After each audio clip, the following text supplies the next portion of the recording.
I'm Montse Alvarado tonight on EWTN News Nightly. Stop right there. A federal court halts the bulk of the Trump administration's tariffs, how the White House is responding. Legal battle. Harvard University is locked in a dispute with President Trump. We have reaction from lawmakers on Capitol Hill. Reaching out. How a faith-based group is helping the homeless communities around the Vatican. Plus, shoot for the stars. We talk about an exciting opportunity here at EWTN for aspiring filmmakers. These stories and more tonight. From EWTN, the Global Catholic Network, this is EWTN News Nightly. Thank you for being with us on the feast day of Pope St. Paul VI. Our top story tonight, over the last 24 hours, quite a legal back and forth having to do with President Donald Trump's tariffs. Today, a federal appeals court allowed President Trump to continue collecting tariffs under an emergency powers law. But just yesterday, the U.S. Court of International Trade ruled Trump overstepped his authority when he imposed big taxes on dozens of countries. White House correspondent Owen Jensen reports. Montse, the Trump administration ripped that earlier three-judge ruling as another example of judicial overreach. And today, Peter Navarro and Caroline Levitt both addressed reporters. The tariffs remain in place. The court told us, they didn't all but tell us, they told us, go do it another way. We will win this battle in court, and the president will implement his America First trade policies. Earlier this year, President Trump slapped tariffs on almost all U.S. trading partners and also took aim at China, Mexico, and Canada. The administration is citing the illegal flow of immigrants and drugs across the U.S. border and long-standing trade deficits as national emergencies. Our middle class has been hollowed out. Our manufacturing base has left and gone overseas. Jobs have been offshored, and now no court did anything about that. My fellow Americans, this is Liberation Day. In early April, President Trump imposed tariffs of up to 50% on countries with which the U.S. runs a trade deficit and 10% baseline tariffs on almost everybody else. We're standing up for the American worker, and we are finally putting America first. Fast forward to now, businesses, consumers, and the markets have more uncertainty about what comes next. The tariffs are being challenged in at least 7 lawsuits. The Constitution gives the power to tariff to Congress, not to the president. So that means there's got to be some limit when Congress delegates that authority to the president. We are not naive about rogue justices in the judiciary and Democrats filing lawsuits. This has got to stop, by the way. This weaponization of the judiciary to stop President Trump from doing what he promised the American people, this has got to stop. Meanwhile, across the globe, China wants the U.S. to eliminate additional tariffs. It says there are no winners in a trade war. The Trump administration says its rationale for imposing the tariffs was legally sound and argues the 3 judges usurped the president's authority. And for now, this legal battle will go on. At the White House, Owen Jensen, EWTN News Nightly. Joining us for more is Michelle Schulz, founder of Schulz Trade Law PLLC and a trade counsel for major corporations. Michelle, thank you so much for being with us. Now, since the president announced the tariffs on April 2nd, we're going on 2 months here. The global market has seen a lot of turbulence. These rulings and a pause from the appeals court, what will this uncertainty and back and forth mean for the global market? So ever since Inauguration Day, when the tariffs were first announced, our clients, companies, large, small, medium, have been panicking. They're asking very practical, everyday questions like, what should I count as my ship date? When did I ship the goods? Was it before or after the rules changed? And so we're watching this, and it's moving so quickly. And of course, today, we've seen a back and forth again. But for industry, this is devastating. A lot of my clients have been struggling. Some are at risk of going out of business, and they are trying desperately to navigate the tariff landscape, which changes by the hour. Now, if global markets do eventually stabilize, will there be trust issues between the U.S. and our trading partners that will hurt some of your clients? Yes, absolutely. We have clients who, for example, already moved out of China because there were Section 301 tariffs under a different set of regulations on China. They move to Mexico, and then they get hit with a different kind of tariff. So they've already adjusted, and the other countries are watching this, not sure whether to believe us or not believe us. Also, it's important to note that the other countries that we're dealing with are not technically the ones that are legally liable for paying the bill. It's the U.S. importer that pays the bill. So in many cases, we're working on contractual terms with a foreign party, and that foreign party has no idea what's going to happen next. So they're trying their best to protect themselves. Now, the International Emergency Economic Powers Act, which is what President Trump used to invoke the tariffs, allows the president to invoke sanctions in times of emergency, but not tariffs. What's the difference between sanctions and tariffs? Well, sanctions would be restrictions on trade that are country-specific or specific to a person, and they're generally administered by Treasury, the Office of Treasury. The tariffs are a completely different thing. They are revenue. And so the administration seems to be using the IEPA, the International Emergency Economic Powers Act, as leverage to negotiate tariffs. However, this is a set of laws that came into effect in the 1970s, and it was aimed at things like wartime. It originated from the Trading with the Enemies Act, which was World War I. It was not intended to do deals. It was intended, according to the Court of International Trade, for actual emergencies. Well, you're well connected in the world of international trade. What are your contacts saying about these rulings? Will they stick? They're saying it's up in the air, because what's happened is the administration has, of course, asked for a stay of enforcement.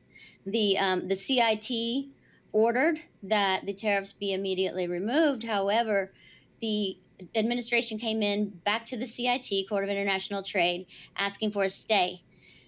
We were waiting for the Court of International Trade to decide whether or not to grant a stay to the administration by tomorrow at noon Central.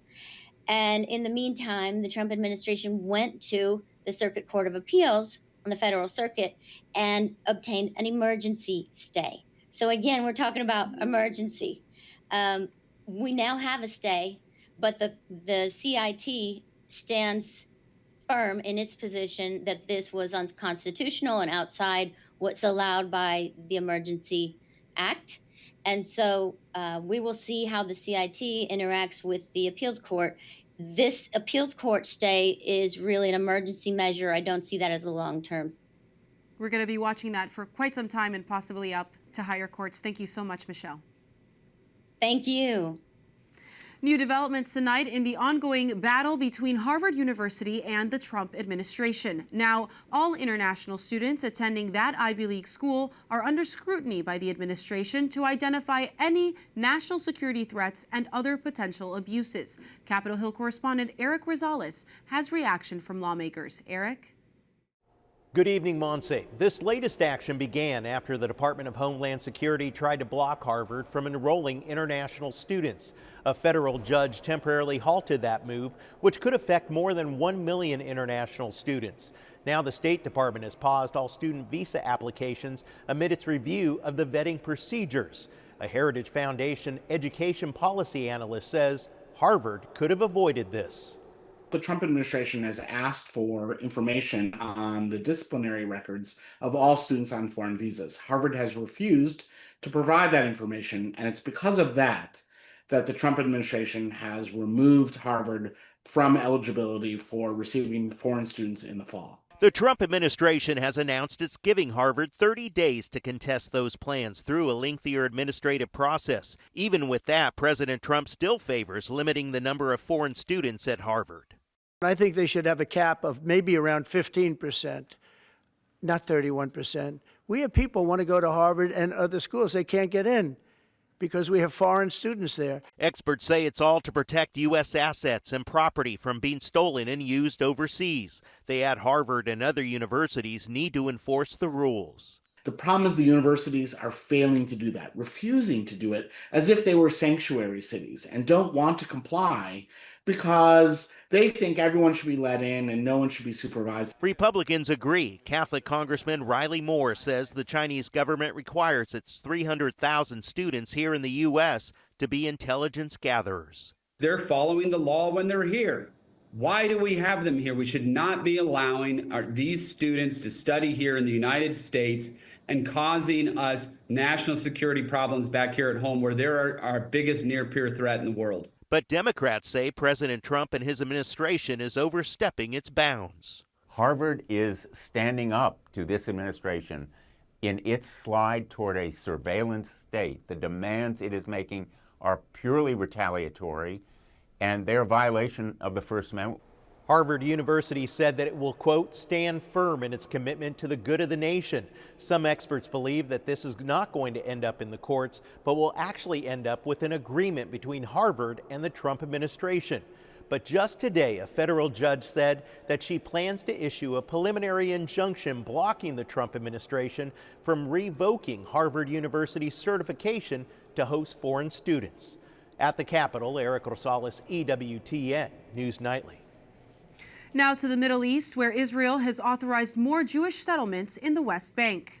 The Israeli defense minister calls it a strategic move that prevents the establishment of a Palestinian state that would endanger Israel. This comes as scores were killed in overnight strikes on the Gaza Strip, and Palestinians rushed to collect aid as well as resources. Meanwhile, the U.S. flag was hoisted over the U.S. ambassador's residence in Syria for the first time in years as a sign of growing ties between Washington and the new Syrian government. The embassy was closed in 2012. China's defense ministry is criticizing President Trump's plan for a Golden Dome. The U.S. blatantly presses ahead with the Golden Dome system and deploys space-based weapons. It continuously expands its military buildup and stalks an arms race in outer space.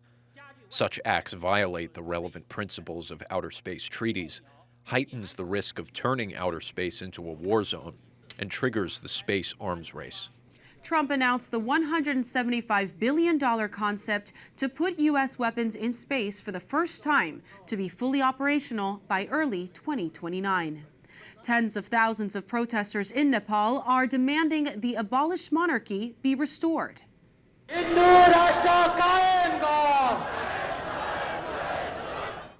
The protesters waved flags and chanted, demanding the return of the king and the restoration of Hinduism as a state religion.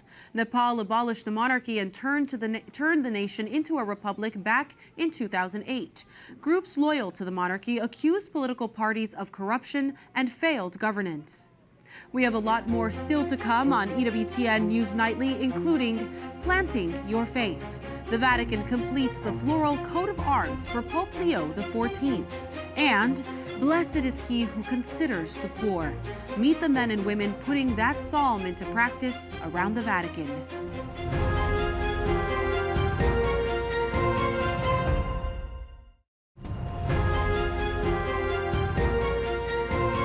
There's a bit of a new look at the Vatican Gardens as the floral coat of arms for Pope Leo XIV has been completed. As you can see, hundreds of colorful plants have created this masterpiece, with some being reused from the floral coat of arms for Pope Francis. The project took around 2 weeks, with gardeners working on a daily basis. Visitors will be able to get an incredible view of the work of art from the dome of St. Peter's Basilica. Pope Leo is giving a bonus to several thousand Vatican employees for their work during the conclave. The Holy Father says 5,000 workers will be given an extra 500 euros in their paychecks next month. The long-standing tradition is seen as a gesture of gratitude to security, cashiers, and those who work in the Vatican bookstore and clothing stores. The legacy of late Pope Francis includes his outreach to the homeless and disadvantaged, especially and around the Vatican. As Pope Leo begins his pontificate, Catholic groups remain committed to those who need food and shelter while living on the margins of society. EWTN Vatican journalist Valentina Di Donato has more.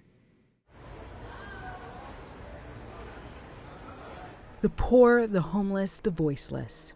These were some of the most vulnerable people placed at the heart of Pope Francis's papacy, and the people he helped feel visible have not forgotten him.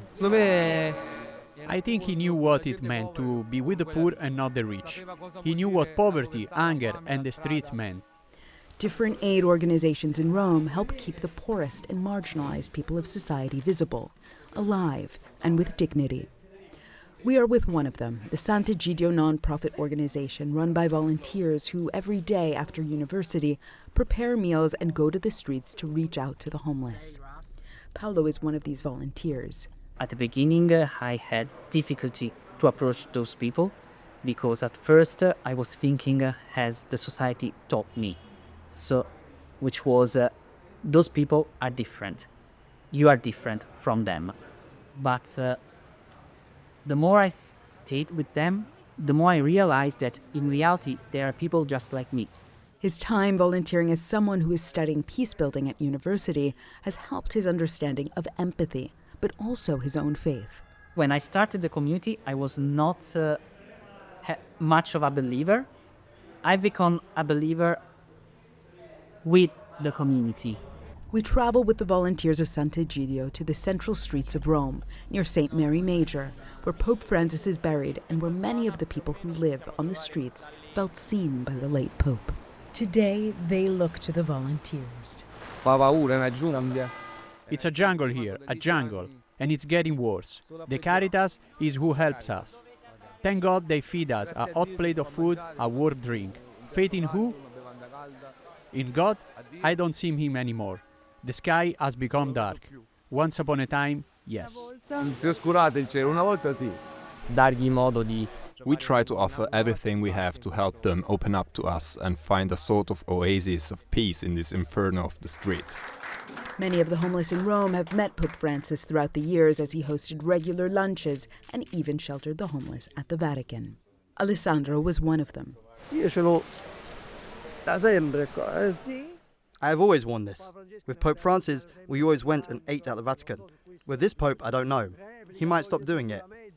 There are other groups, like the Order of Malta, which is Catholic, that brings us food and clothes, but we don't know how the new Pope will be.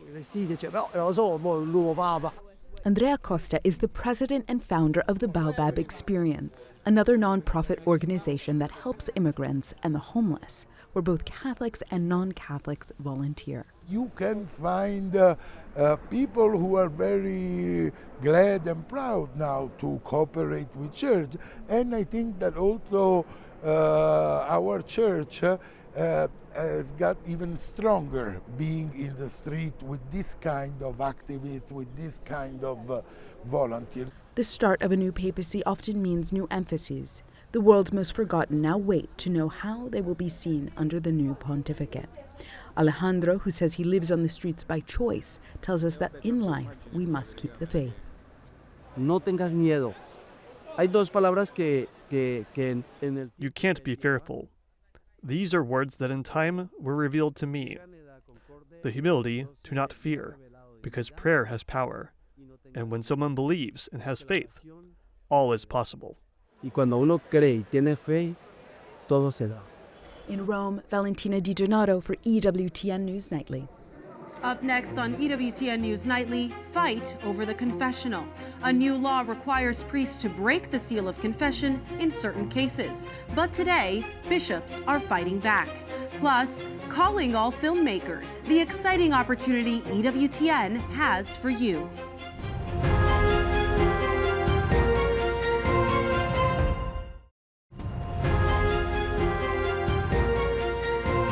Catholic bishops in Washington state are pushing back against a new law that would require them to break the seal of confession. The law goes into effect in July.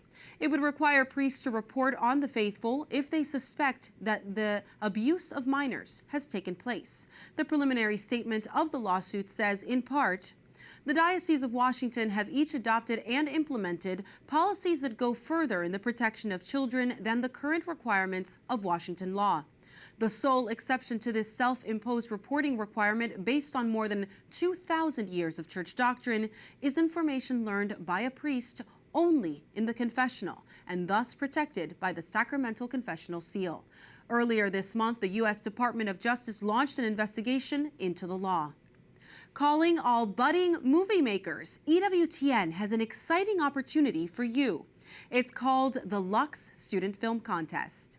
Every filmmaker starts somewhere. No matter where you are in your journey, this is your chance to take the next step. The Lux Student Film Contest is calling high school, college, and film school students with a passion for storytelling. Films can be up to 2 minutes long. The winners will earn a short-form content development deal with EWTN Studios. Submit your film today. Visit EWTN.com/Lux for details. Your vision, your story, your moment. For more, we turn to Len Marino, Vice President of Creative Services for EWTN. Len, it is great to be with you, especially to talk about this contest, Lux. How long has this been going on? What's the background for the Lux contest? Well, Lux started in 2016 as Cool to be Catholic. And what we did, we said, you know, how can we get more content in from young people? Well, we should do a contest. So the contest was started for high school, college, and film school students. And I guess at the time there was a great need for it because we had a great turnout. We had a lot of submissions that year. And back then the prize was we fly them to Birmingham, they go on the family celebration, and you know their work is shown, and the work continues to be shown on EWTN, you know, throughout the year. Some of the stuff is still shown as interstitial. Beautiful. But let me give you the backstory on how we went from Cool to be Catholic to Lux. Sure. As we know, Lux is Latin for light. So we wanted to really make this, you know, about the light that is the Catholic Church. And we explored a couple of names, but now it's officially called the EWTN Studios Lux Student Film Contest. The winners in those 3 categories, high school, film school, college, will get, the first prize for them is a short form content deal with EWTN. With EWTN Studios, right? Studios, Yeah, yes, it's yes. incredible. Thank you for that. And be Studios. mentored by incredible professionals like Absolutely. yourself. When you think about this contest, it's these 2-minute submissions, right? But you said that the key was really telling a good story. Yes. Is that how you win? Yes, it really is. And I mean, but part of telling a good story, I mean, some people go and the story is so compelling, they don't need special effects. Some have a story that is compelling, but they feel like they need to add. Last year's winner in the film school category, their entire piece, his entire piece, was stop motion animation. Ooh. And I mean, and that was hard work, you know? And so it was a compelling story, but he used a lot of imagination to bring it to life. Knowing that this is a year of Jubilee, what's your hope for Lux? My hope for Lux is that we, number one, you know, Mother used to say, if you save one soul, if I save one soul with this network, I've done my job. I can't wait to see what comes out of it. Thank you so much, Len. No, thank you so much. God bless. Finally tonight, a rare blessing for the faithful in Spain. Earlier this month, the body of St. Teresa of Avila was publicly exhibited for only the 3rd time in 4 centuries.